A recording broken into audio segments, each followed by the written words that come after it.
Thank you all for being here. This is another event in the series Planning for a Healthy and Sustainable Community, and we're excited to have Professor Andrew Mondschein with us.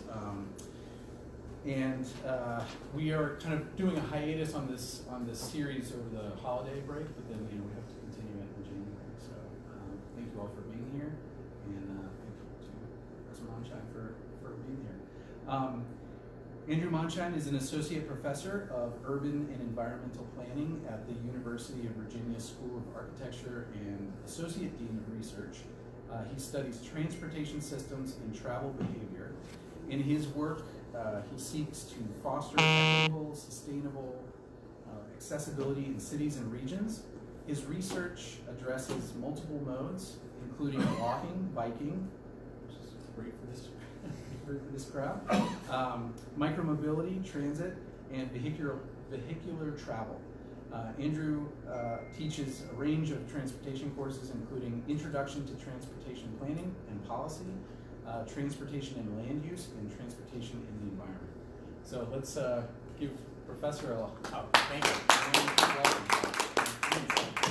Absolutely. Yeah. Well, hi everybody. Thank you very much, Brent, for inviting me, and it's great to be here. It takes an hour to drive here from Charlottesville, which, I mean, if we were in Northern Virginia, that would just be a commute. So, and in fact, I do have friends who live in Charlottesville and work in Harrisonburg, and vice versa. So, we're not so far apart. So it's great to be here.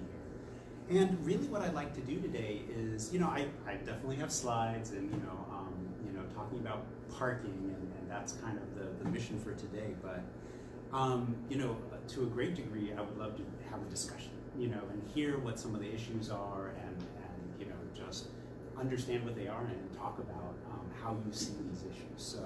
So I'll jump in and then go from there. And I'll just start by saying that I am obsessed with parking, which is a weird thing to be obsessed with. I totally admit it.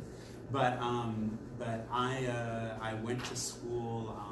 I studied planning at UCLA, and there at UCLA is a professor named Donald Chu, who wrote The High Cost of Free Parking, which kind of, it's weird again to say this about parking, but revolutionized how urban planners think about parking. And so, that has always stayed with me, and I try to do things like teach inside of a parking lot to show that you can fit, 30 students inside of 2 spaces, and you can also, take a curb space and turn it into a park, which is really, parking day is an international thing. So enough about that. But, today, parking manifests itself in cities in a lot of ways. There's on-street parking, there's off-street parking. So, what I'd like to just talk about with my slides is a little bit about, the context, and a little bit, again, I'm coming in as somebody who so much more, clearly about Harrisonburg, so I don't want to presume, but just setting a context and then talking about on-street parking, off-street parking, reasons why we might want to reduce requirements for parking or manage parking differently, and then talk about some solutions that have been tried out. So I'd love to do that, and then have Q&A. So I think, what about parking? Why do I care about it? Why do we all care? I suspect everyone in this room, if you came out at 6 p.m., after daylight savings time has ended, then you must care about parking. So, cars spend 95% of the time parked. They are, much more a part of the urban fabric in where they get stored. This could be controversial, but I would say then in terms of what they're doing when they're getting you from A to B. The other thing is that, it's hard to tell people where they can go and what they can do. We try in different ways, and for better, for worse. But planners have control over how parking works. Like, that's what zoning is. That's one of the functions of zoning, and it's also one of the functions of managing our curb. So I think that because of that, we should care about parking. It's a major determinant in how much development actually costs, and so that's a huge issue. And I think that it is fair to say, I definitely would claim, and a lot of people claim, that by making parking free, making it so abundant, we're really putting our thumb on the scale for car-based mobility over any kind of other mobility. and all the consequences that come with that, which we can definitely talk about. But I think whether you want to think about that in terms of sustainability or livability or equity and say, well, then we're favoring people who can afford cars, and we're putting the costs of cars on people who may not even have a car, we can look at it in a number of different ways. So I love this graphic. This is from another parking researcher named Richard Wilson. And so I just grabbing it from him. But I think that, what we understand overall is that there's a vicious cycle in when we set high levels of parking requirements or don't charge the right price for parking, depending on how you want to think about it. But when parking supply exceeds demand, it causes two things. One, changes how we travel, and on the other side, it changes what our cities look like.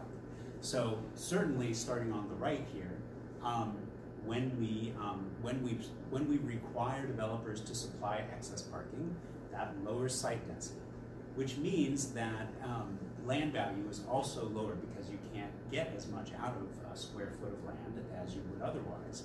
And that means that we're kind of locked into automobile-oriented site design, and you can imagine this. We force every business, every restaurant, every apartment to supply parking, and that means they're going to be lower density. It's not going to be as profitable for developers, and again, we can think about this from a market-based approach, and it's going to lead to the same outcome over and over again.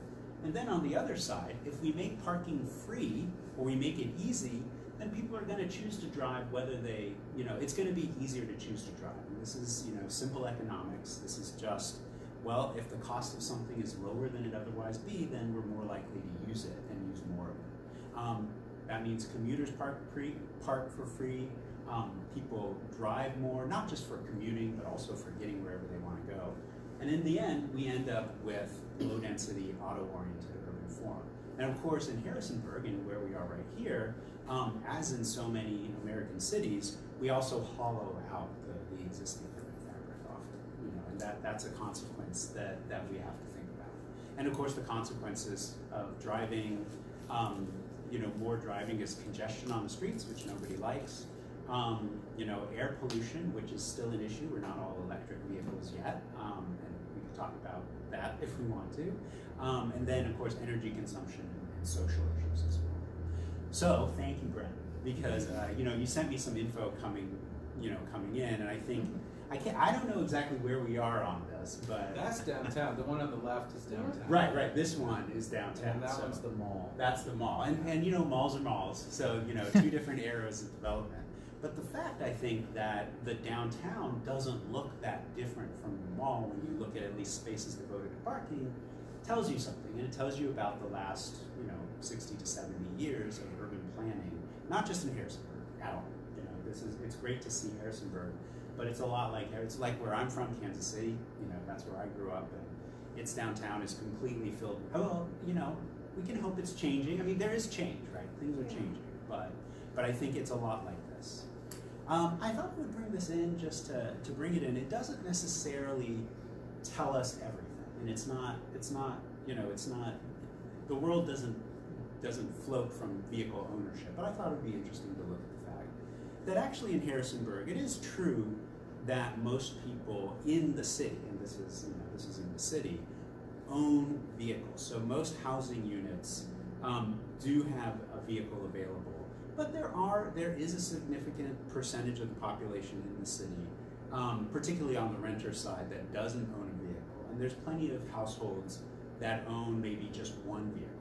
And to some degree, that shows that this is a place where probably almost everyone is pretty auto-dependent. No matter how much money you have, from what I can tell, I kind of looked up. I mean, transit is not that extensive, and it's not. Yeah. It's horrible. It's horrible. And it's been identified as an issue to be worked on. Well, that's great. And I mean, that's part of this, is that, we're going to talk about parking and driving, but of course the intersection is, the way to fix it is with alternatives as well. So, we can think about that. But often, one of the things though is that if you can get a 2-vehicle household to a 1-vehicle household, and by the way, I have 2 drivers in my household and 2 cars. I mean, I'm not trying to say that I'm, there's no holier than thou here or anything like that. I have 2 kids, and we drive them to school, and there's a bus driver shortage and all those good things that are happening. But I just want to kind of say it's not a holier than thou. Oh, is it locked? No, Okay.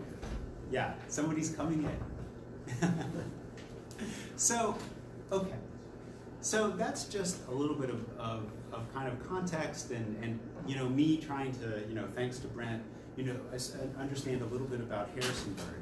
And also just kind of the history. Brent's been collecting articles back 100 years basically of the history of slowly but surely kind of making cars more and more, you know, able to kind of be in the city for free. Remove the, you know, first the addition of meters and then the removal of meters and all these things, and what free parking has meant to an economic development perspective. And if that's something that, you know, we want to talk about, we definitely can. So, you know, charging the right price for parking, this comes from Donald Shoup. This comes from the high cost of free parking. And so I'm first going to talk a little bit about on-street parking and then talk about off-street parking. And so, you know, the idea that that Donald Shoup puts forward, and certainly many other transportation planners think about now, is the idea that if we charge more for parking than free, and potentially charge a price that changes by time of day, which may or may not be necessary, then we can set a price so that we don't find what actually I kind of found when I got downtown, which was that, you know, all of the spaces around here were full. It wasn't that hard to find a space, but, you know, at least, you know, right around here, it seems like there's a lot of activity. That, you know, Donald Shoup speaks of this idea that it's not that we don't want people to park, but especially with on-street parking, the goal is to make it so that it's a functional part of picking up and dropping off and a successful urban scenario. And so what that means is, he says the Goldilocks ratio is 85%. That if you can keep about 15% of your spaces open by pricing them appropriately on any given block, then parking will do what it's supposed to do, which is provide opportunities for people to go into a store and pick something up, get a coffee, or if they want to stay longer, maybe they'll park a few blocks away and, you know, and walk those couple of blocks at maybe a cheaper space. So it maximizes the use of the parking lane. It reduces the problem of cruising for parking, which is circling the block, which of course has its own environmental implications. And fundamentally, this is something that, again, every city has to think about for itself. But if you charge for parking, on-street parking, or lot parking, I should say, like public lot parking, then those revenues are then available for other things. They're available for business improvement, for streetscape, or even to build more parking. You know, you can use it for what you want to use it for. So it's not that that money just disappears. I mean, of course, you know, different people feel differently about those things. But ultimately, the idea is that we can use those revenues to invest in our towns in ways that we think are useful. Now, this is an econ diagram, and I just want to kind of bring that in here. This is, you know, straight from a class slide, I have to say. But, you know, what you're seeing here is just this idea that underlies, you know, all of the thinking on why we might want to charge for parking. And it's basically just the idea that as more people are occupying space, and so the curb space occupancy rate is, again, that percentage of how much of the curb is filled with cars, you know, all of the curb that has parking on it, how much is filled with cars. That basically what we see is that depending on demand for parking, so, you know, you can imagine the demand, so these demand lines are basically how much do people want parking, and the lowest one, D3, is like midnight or something, you know, think of it as you will. D2 might be in the morning, and D1 is like right now, at, you know, prime time for dinner and things like that.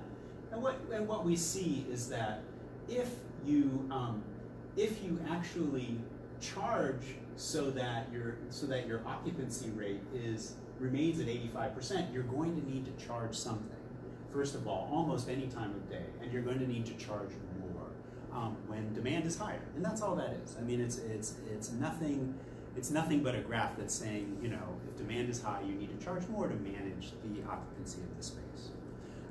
Now, for off-street parking, I think what I want to kind of say with these charts is something, again, you know, these are economics charts, but fundamentally, you've heard of the law of supply and demand. You know, everyone, you know, thinks about that. And this is the weird thing about planning, is that in many ways, planning is anti-market in many interesting ways that, we might often think like, oh, we should be doing things, that the market might be the problem. Often in the case of urban development, it's because we're putting our thumb on the scale for one thing or another, and that's what we see here. If we subsidize the supply of parking, like building structures and things like that, there may be good reason for that. There may be economic development reasons for that. It's not to say that. But what we end up doing is we end up supplying so much parking that the price is necessarily going to be low or zero. And that is often the goal. That's how urban redevelopment authorities, that's how downtown economic development departments have thought about this. Certainly it's true in Charlottesville. Those are the conversations that we have in Charlottesville. And I imagine there's similar conversations here.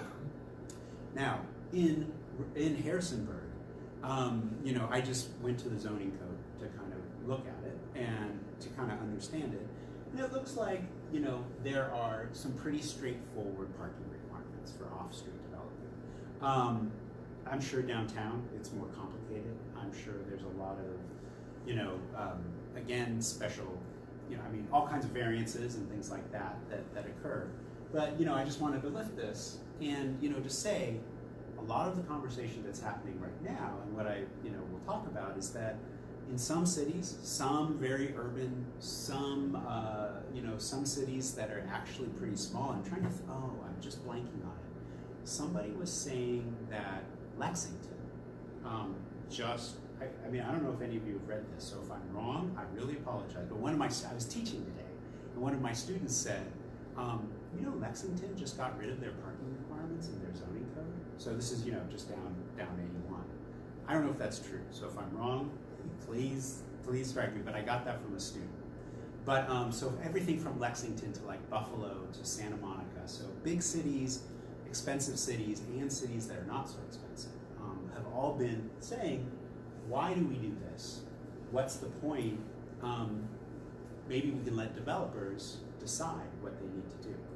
So, and I think, Donald Shoup, talks about this.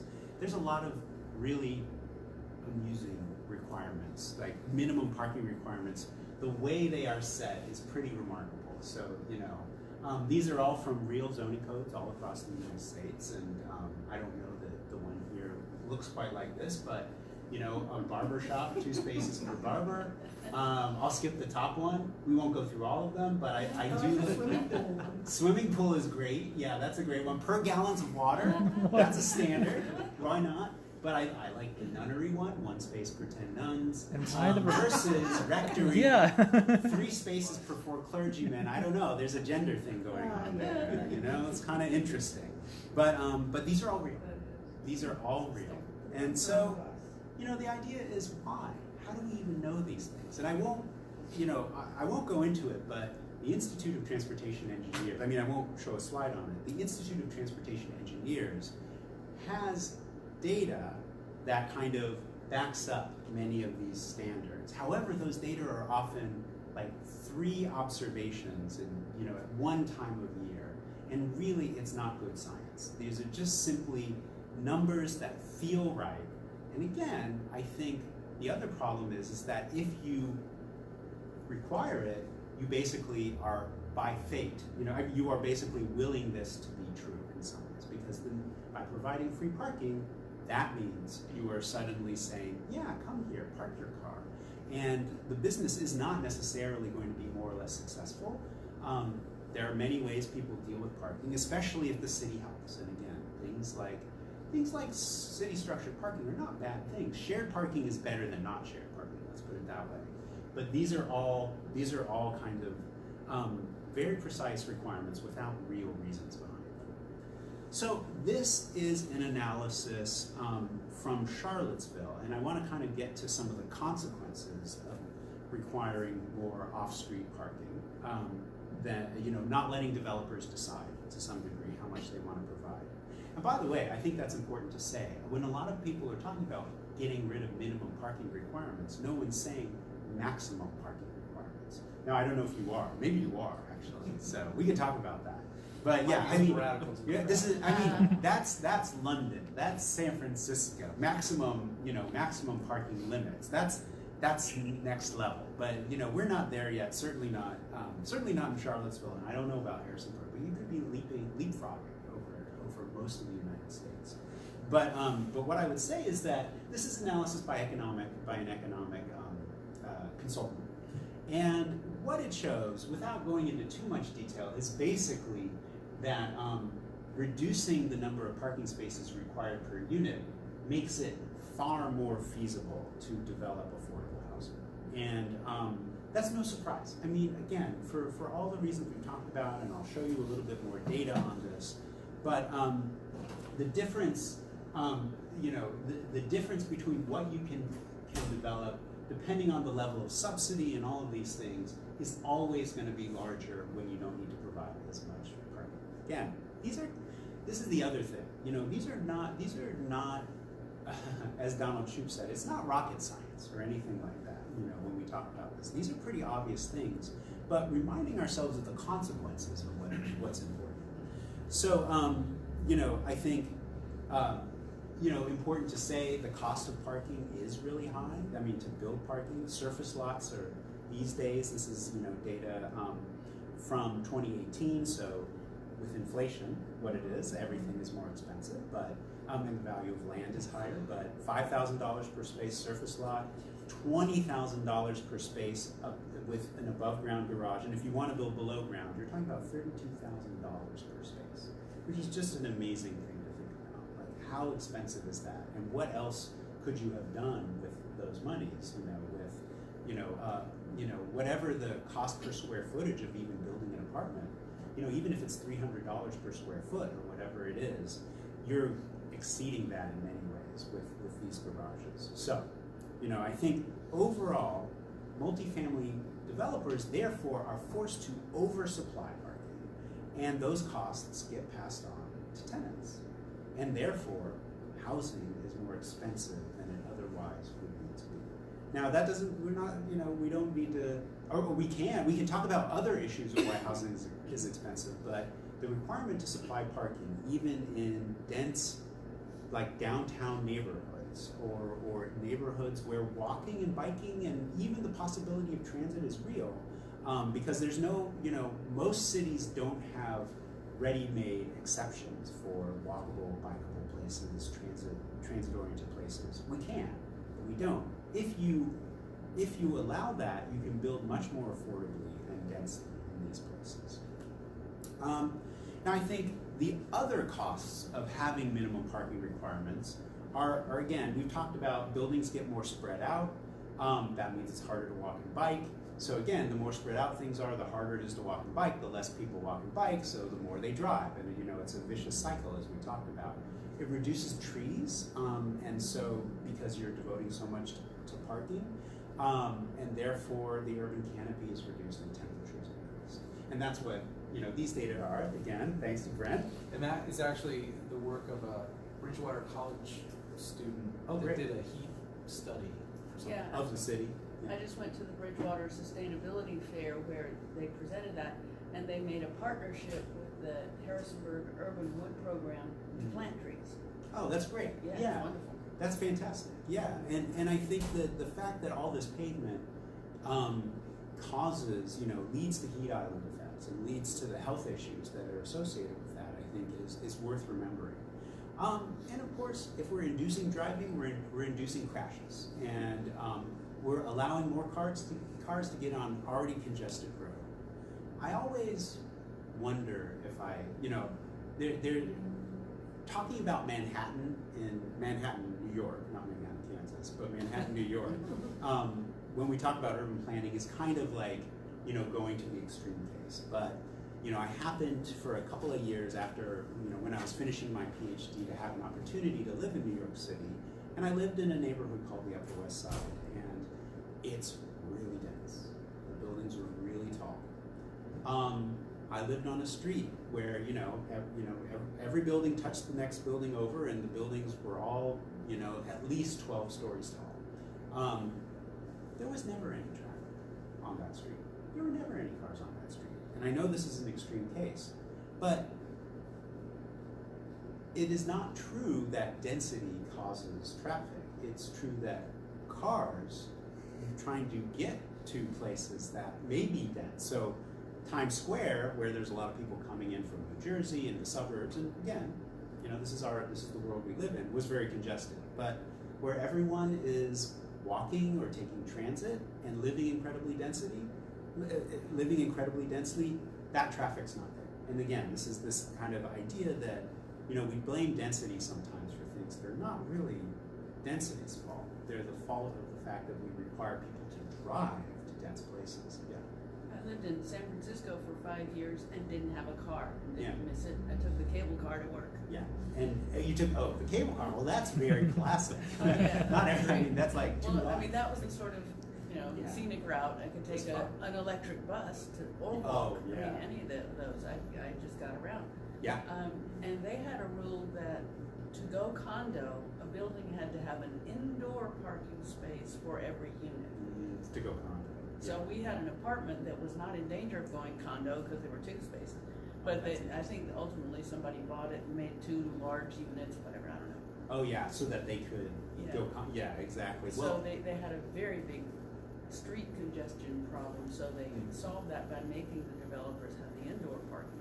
well, and that's a real trade-off, and it's Yeah. tough. I didn't put in every slide I've got, but exactly when you do that, when you require the developer to supply parking, then suddenly, you're packing cars in.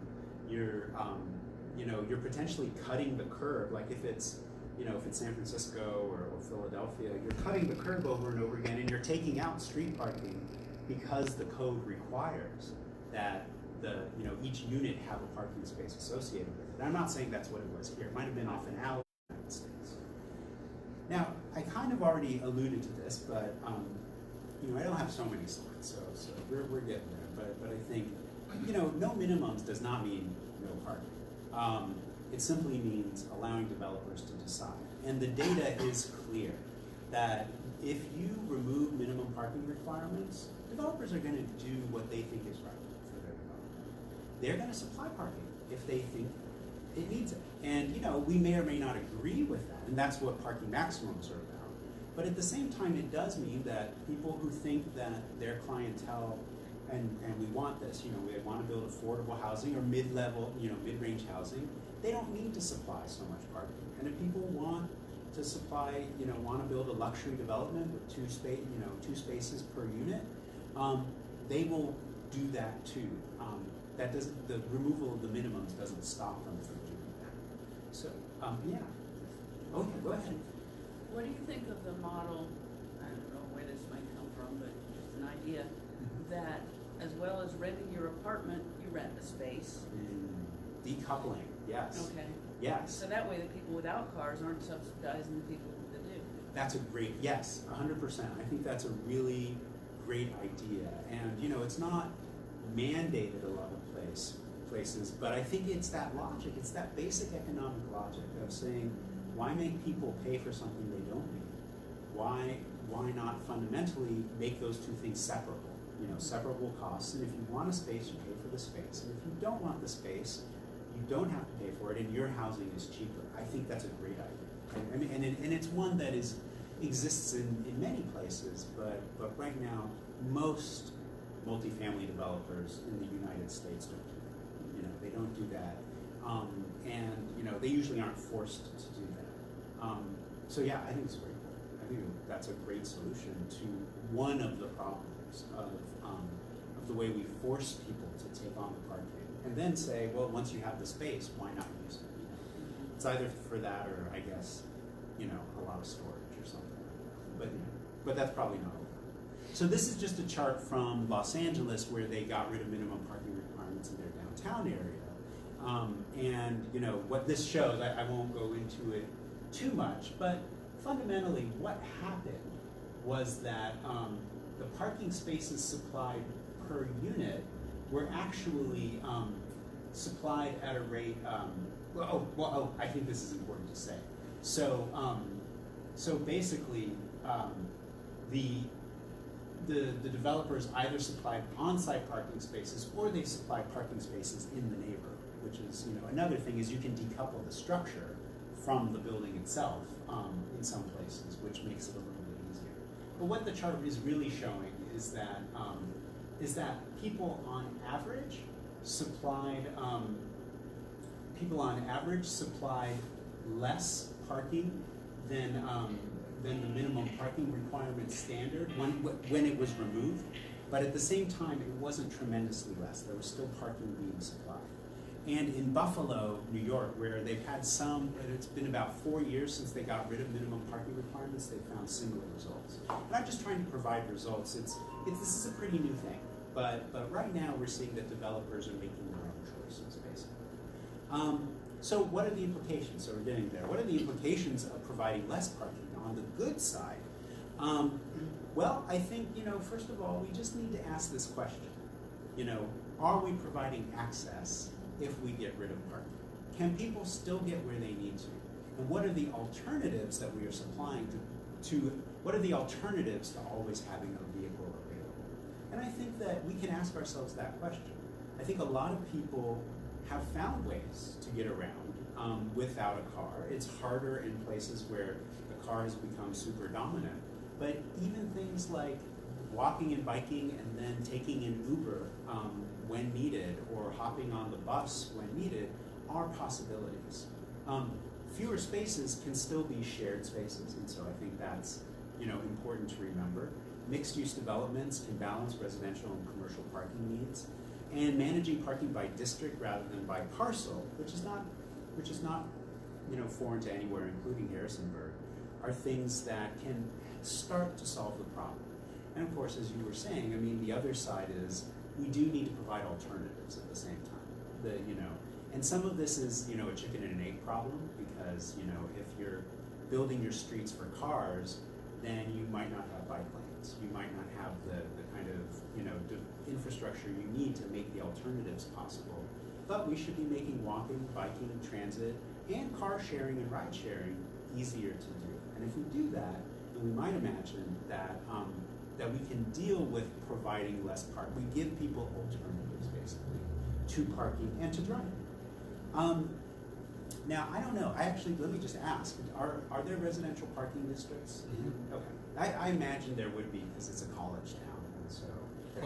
Closer to the college. Yeah, that's where it has to be, right? Yeah, because you get the commuters coming in, you get the students coming in, and they're going to look for free parking. And so there's nothing wrong with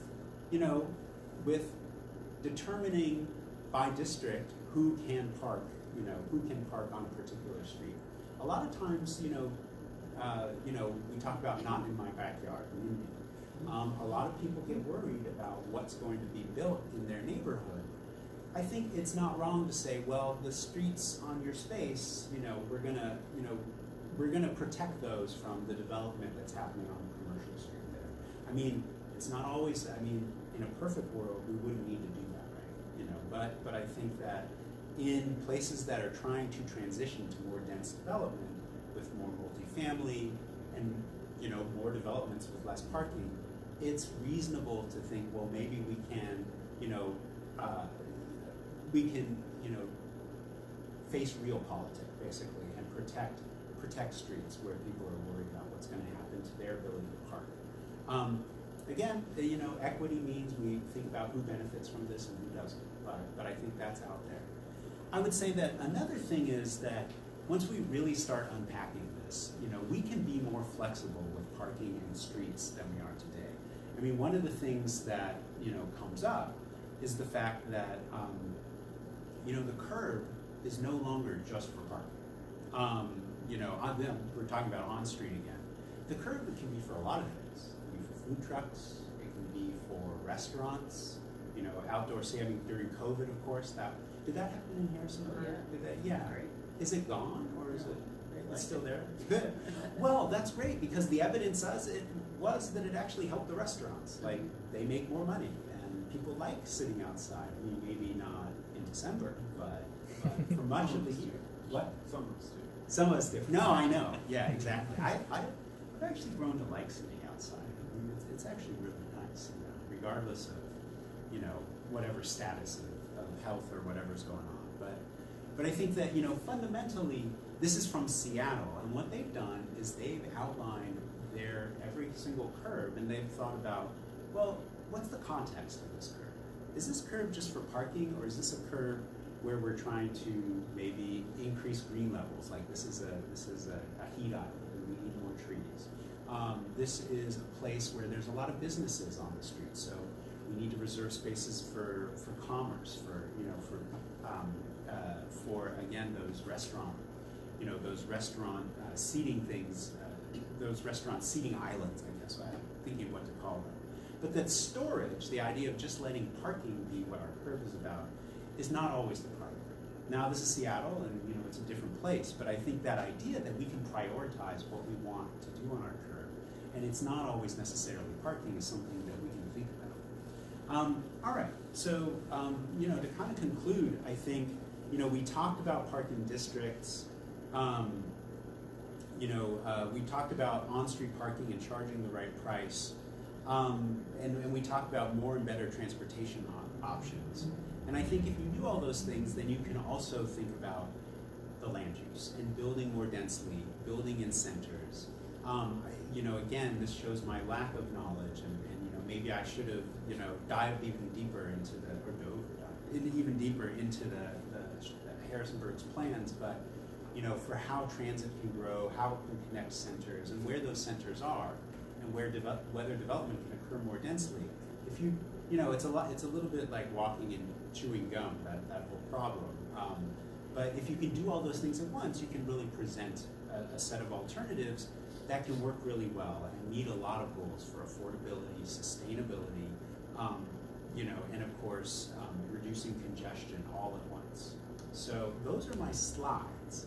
And I really, you know, I don't know how long I took necessarily, but yeah, but I think, you know, to a great degree, okay, it's 6:40. All right, so I took a lot. I took a long time, so I apologize.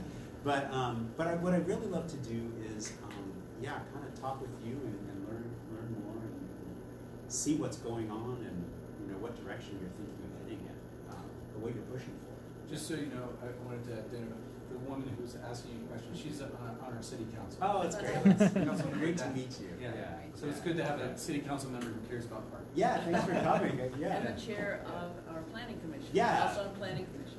No, well, how do your colleagues feel about parking? You know. Oh, I don't want to put you on the spot. But yeah. I didn't mean that way. It's a known issue.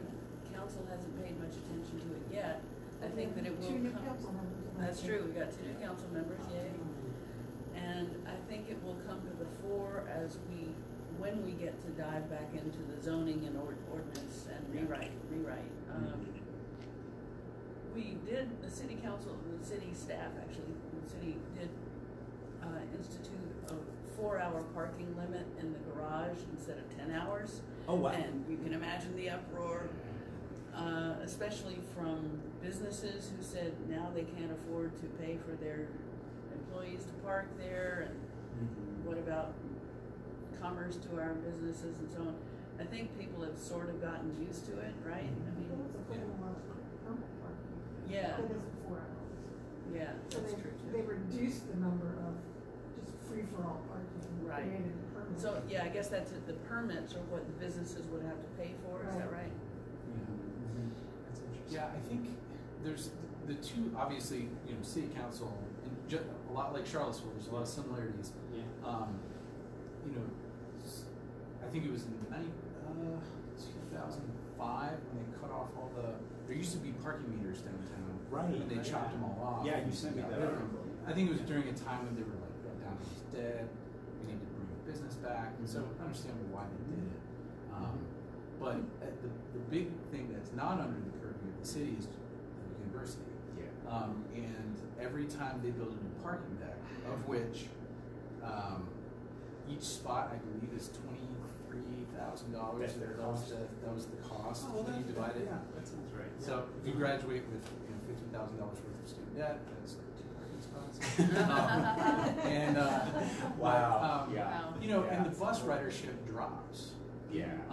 Yeah. So you know, the university is We're kind of finding helping that. subsidize the city transit system, Mhm. and then of course, well, they just spend all this money on the parking deck, and, Yeah. and the students want to go, and to your point of the vicious cycle, Yeah. you know, we have a whole bunch of new decks, Mm-hmm. bus ridership drops, Yep.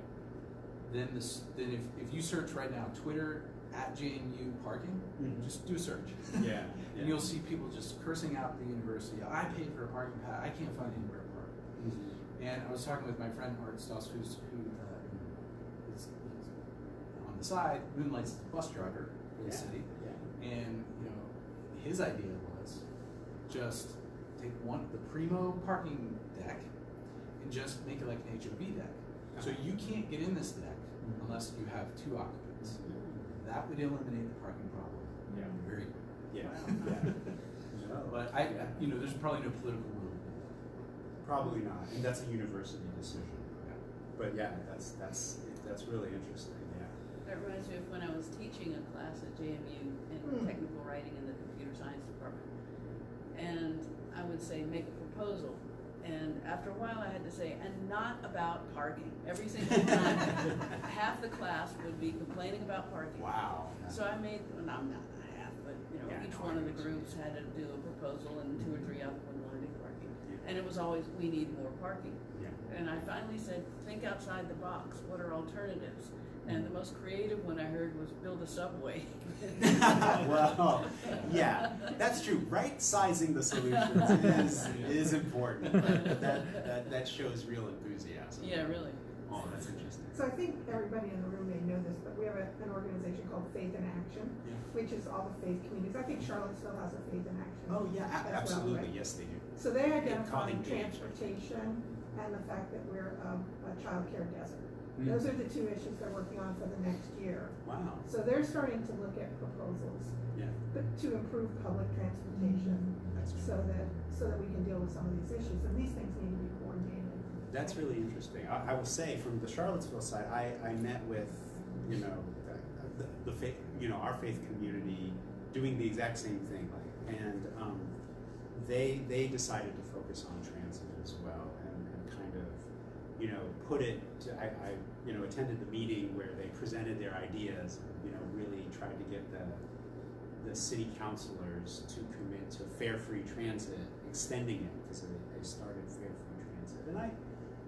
And I think that, I don't know, is transit fare-free in Harrisonburg? And Or it for- was through the pandemic It and was. somewhat beyond. I don't know if it has switched yet, you know. The stats I saw were for Harrisonburg Department of Public Transportation over the course of COVID. Yeah. I think ridership dropped something like 75%. It was a total collapse, and you know, making it free. You The know, challenge is what people have recognized Yeah. is that transit system is built entirely around the students. Yes. Yeah. Yes. And so for other people trying to get different places, it doesn't work. Yeah. And the other issue is that when the transit ridership dropped, the drivers left, including the same transit department has Yes. both the public transit and the school buses. Oh. So now we have a chronic shortage of school bus drivers when Yeah. they're trying to get going again. Oh, it's a huge crisis in Charlottesville, and that's another issue. Is, you know, safe routes to school has become a big issue because the walk radius around every school grew by. I mean, the school district made it double the radius because of the bus driver shortage. Oh, interesting. Which all of Yeah. a sudden they realized that they had unsafe, unwalkable. Exactly. Yeah. Exactly. Yeah. And now they're scrambling to do infrastructure improvements all over the city because, you know, it's so dangerous to walk. Yeah. I want to ask, the cities that have eliminated the minimum parking requirements, I mean, have they experienced pushback, like do developers push back against that, or are there interests that push back against that decision? I Yeah. can't imagine people, like residents, would push on that. It's a real. Maybe they would. Yeah. They would. It's On They would minimum push parking back. requirements? it's more the residents than the Really? developers. It's very interesting. So I just attended a conference, and because I mean, luckily there's a whole bunch of eggheads out there researching this, and I think that the evidence from some of the early adopters, I mean, when I say early adopters, the past 5 years or so, like Buffalo, is that the developers are okay. Like the developers like the flexibility. Yeah, they like it. They don't have to put They don't that have to. money in. Yeah, they can make it pencil out the way they want it to pencil out, to a great degree. But they might decide they need it. Like their finance, the banks might tell them, you have to provide parking. And that's part of the issue a little bit, is that right now, most banks see, provision of parking as part of the soundness of the investment. And so, unwinding that a little bit is part of the challenge. But not so much for affordable housing, but I think that the developers are fine with it.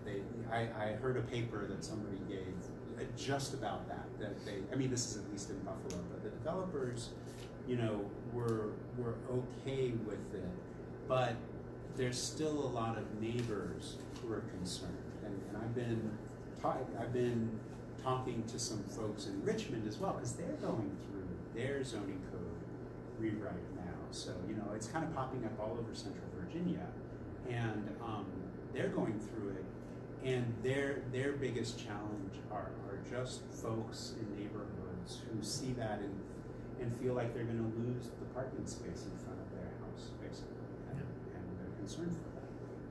That's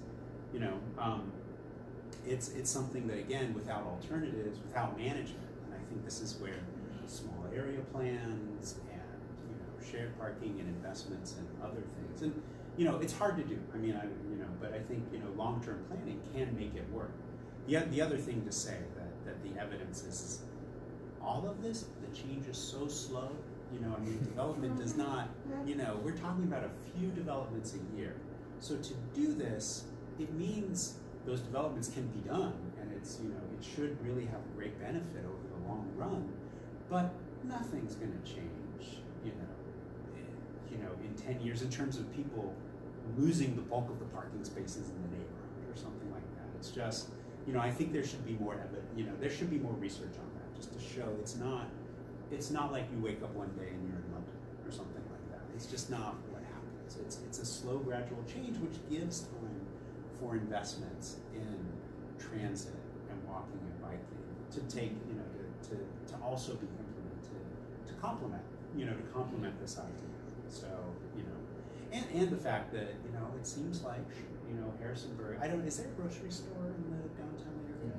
The co-op. The co-op, yeah.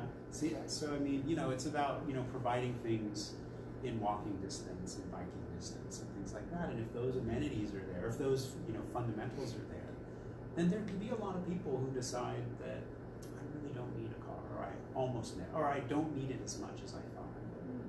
And suddenly you find that people who had 2 cars have 1, or people who have 1 go to 0, at least, with maybe, like a rideshare service or something like that. So yeah, it's really, and this makes it tough to vote for, but it's really kind of people in the community who get really worried. I can say, on the planning commission, like, so if there's a multifamily development, aka apartment, proposed, one of the things that I find frustrating is when city council members or the ask is, well, are you going to make this affordable? How many of these units are? Let me ask you something. How much are these apartments going to cost? If land was market rate, and the materials were market rate, and the labor was market rate, then yes, they're going to be market rate. And so it's like, what is within the purview of the city to bargain with? And I would love to have parking reductions as part of the. If we give you a reduction in parking units, would you say that can you make sure that 5% of these are 80% below AMI, or whatever just finding ways to do that, because if the city's just saying lower your prices, and if I'm a developer, I'm like, what are you going to give me? to help me lower my prices. But then from what you were asking about who pushes back, if you live in a T&D neighborhood, like traditional grid, and there's people parking on the street, and there's an apartment building over here, and there's a reduction in parking, it'll be like the college students park, people will park, and so the neighbors say, no, they need more parking, because I don't want them parking in front of my house. And it feels like I would say catch-22, but that's not even the right analogy. It's like a prisoner's dilemma.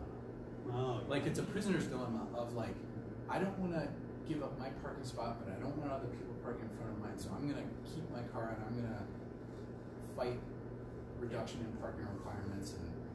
But if we could all just give it up at the same time, we would have a better city. That's right. I know. That's right. It's a game theory prisoner dilemma, first mover problem. But with eliminating the minimum requirement for new development, does that affect the apartment building that exists down the road? No, I mean anything that's currently built, it wouldn't. It would just be new development. I guess that's why I'm surprised. Like I can see if you're getting emails from people when the cut was made from 10 hours to 4 hours, that has an immediate impact. But the long-term nature of like we're gonna eliminate the minimum, it just seems like that such a slow-moving train, as you're saying. It seems like there wouldn't be that much. I gotta imagine it's just It is. like people hear less parking, Yeah. and it's. I can't imagine there's that much like thinking of how this is going to directly impact it, except for less Just parking. fear of less And if the parking. only way to get around is by car, then that means less ability to get places. Yeah, they don't hear the requirements part. I heard that Harrisonburg or whatever city is going to eliminate parking. Yep. That's what It's kind of like eliminating single-family zoning. Oh, they want to knock down all the houses. That's So I do want to say, as someone who lived in the chop house, you know where the chop house is, and there's not enough parking spaces in front of the building for all of the apartments, and there's that parking across the street, and then there's the parking on the street, but if you don't get your car moved, I had plenty of parking tickets when I was living there, because I would forget to go move the car in the morning. So, I mean, I think there's gotta be other conversations with developers as well. They probably met their minimum, but they also didn't design the building in a way that you could easily take your groceries in instead of having to take everything from your car across the street and make 2 trips if you bought, something substantial. So, I mean, I would also encourage that there may be some design elements with a reduced parking, because it is a great point. and I was there 10 years, so I was like the oldest person there and the longest. Is that how they move 2 people into that building? I agree. Oh, yeah. There's all kinds of pains in the ass when it comes to trying to get in and out of the building. Yes. Is it possible as a condition on a, please forgive me, I'm going to get the terminology wrong, when you're changing the zoning requirements such to allow for higher density, is it possible to require that decoupling of the parking space and you know where I'm going with this? Yeah. I don't think you can do that under Dillon's. Well, I was going to say Dillon's rule. I don't know that if it's not explicitly allowed, then sure, Virginia cities can't do stuff, but to require things. But it is required other places, and I think it's not necessarily something that is impossible to Egypt, get. General Assembly Act. Yeah, exactly. Which is hard, but they do act. I mean, I don't want to say. I mean, but it's possible to make that case, and it's such a simple thing to do to empower cities to say that that in multifamily districts or whatever it is, decoupling the price of parking and the price of housing is required. I mean, yeah, it could be possible. There wouldn't be anything to prevent like saying no to a developer that didn't decouple it and saying yes to what you did. I think that's fine unless there's some kind of law, and I'll admit, now we're getting, and I'm not a lawyer, so to speak, but in terms of the requirement to have a space associated with the unit, kind of like the condo problem in San Francisco that you were talking about, like if there's a requirement like that, you might not be able to decouple it, but I don't think. In Harrisonburg, the central business district does get a pass, so that's downtown. There's no need, because I've lived 3 different places downtown in Harrisonburg, and you just have to get creative about where you park. Well, And sometimes you get the parking tickets, and it's just like, well, I guess that's my parking fee. yeah, I should have thought of it that way, but, instead of having. Swearing. Yeah, but all of these new apartments that they're refurbishing in the older buildings, what are they doing? They don't have parking spaces. There's an exemption for the CBD, central business district. So it's already. I mean, it doesn't stop people from knocking down buildings and building parking lots. Yeah. Because you saw that map of downtown. Oh, yeah. And then that's what could have happened, or more buildings tore down like the Denton building, that didn't happen. I saw a design ideal that the parking should cover less than 10% ideally of the city service. Ours is more like 30%. It's 31, yeah. Wow. And our tree canopy coverage 26. Oh, wow. That is great. I mean, that's a great approach. And I So that means Yeah, it maybe does. multi-level. Well, that's the thing.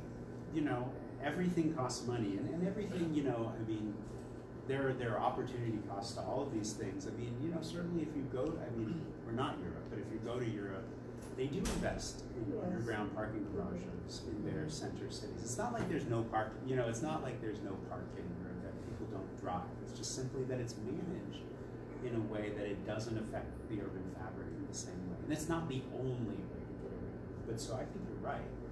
I mean, streets occupy about 15 to 20% of the. Well, I mean, actually, I don't know for Harrisonburg. Do the streets themselves? So I should say 31% of Harrisonburg is impervious surfaces. So that So it's includes both. so that includes buildings, that includes streets, it includes parking lots. It just means like not natural. Yeah. But I bet different parts of the city are really different. Oh, I thought it was all cars and streets and parking. It could be streets and parking. I don't remember, but yeah, it's 31%, and then 26% tree canopy. Well, and part of the challenge is Route 11, right? It's a highway that goes through downtown. It's a highway that goes through downtown, and it's the emergency for when 81 is out of commission. Well, it's controlled by VDOT, not the So city. it's not Yeah, us. that's another. So we can't like close and make a pedestrian mall. Yeah. It's not permanently. I mean that So that that's a dream. that might be an interesting way to actually, I mean, to get VDOT to relinquish Route 11. We could reroute it on Mason Street. No. Tell that to the people. That's on never Main gonna Street. happen. No, When there's I an think so. accident on 81, Yeah. They this like that it's becomes there. chock-a-block trucks. I'm And sure it's like it trying to does. cross the street in front of a train, 81 is really tough. right? Does it have to be 2 lanes? Would be that. No, actually, there's a road diet for proposed for Liberty, so the other side. Oh, Because Main Street is 2 lanes this way, and then there's so it's a couple. It's a Yeah. Part of the downtown 2040 plan is expanding on Main Street to Right. have a whole lane be a big sidewalk. I mean, It's is like a there mixed use path. or that? Yeah, sure. That's interesting. I mean, the hope is that VDOT gets, and I think it's slow change, but they are getting to be more creative and thoughtful about these things. But it takes, it takes time. And if 81, if they're dealing with congestion on 81 and alternative routes, they could be very intransigent. But I don't know. I mean, that is one thing that is possible is relinquishing that street. If you want to make it a pedestrian, is that? I'm just trying to think where the traffic from 81 would go. 42 Right? instead. 42. But that's also a road downtown. Okay. Well, one road that they built, the Stone Spring bypass, I noticed immediately that I was working at home on Maryland Avenue and the trucks would go blah, blah, blah, blah, by the Really? window. Really? After Stone Spring opened, it almost went silent. Oh, that's great. Because it became a bypass below, south of town that they could take over to 42, I guess, and That's, I mean, and I think there is a case for bypasses. Like if if there's going to be a lot of traffic, you know, at least allow it to avoid the places that should be livable, that should be walkable, bikeable. I mean, Stanton's done a lot of that. Yeah, and Stanton is lucky because they're off the interstate. We have it going right through us. I guess that's right, isn't it? I mean, that's so true. Mhm. Because they just were a little bit away.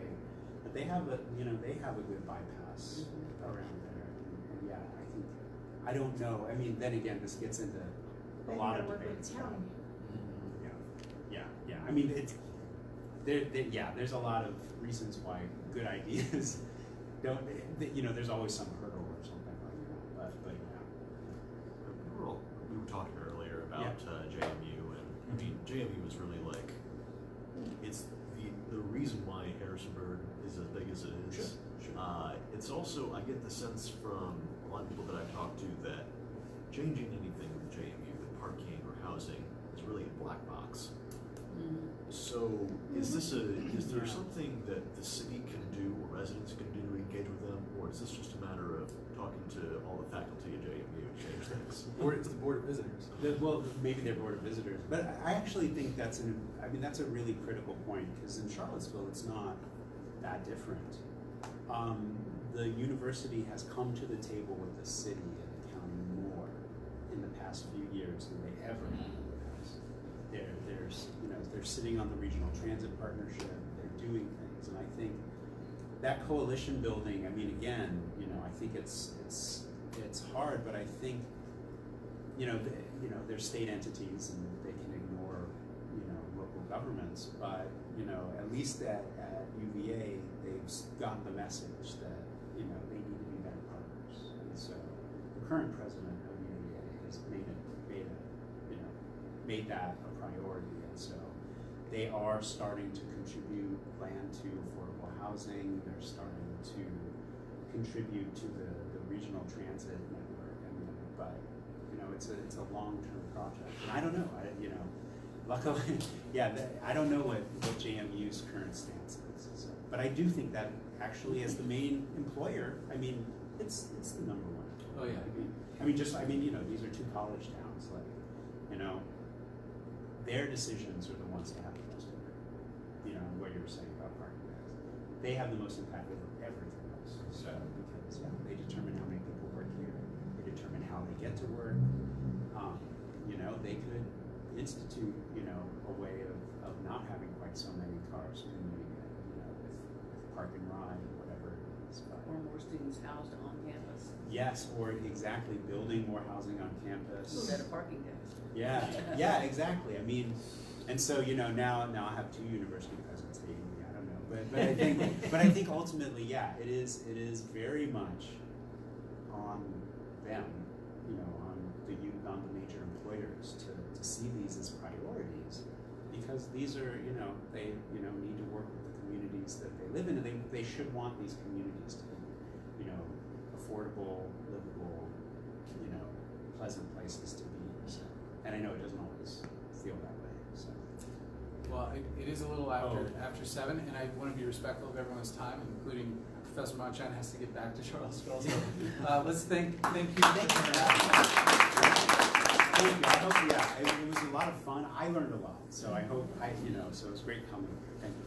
Thank you so much. Yeah. Thank you.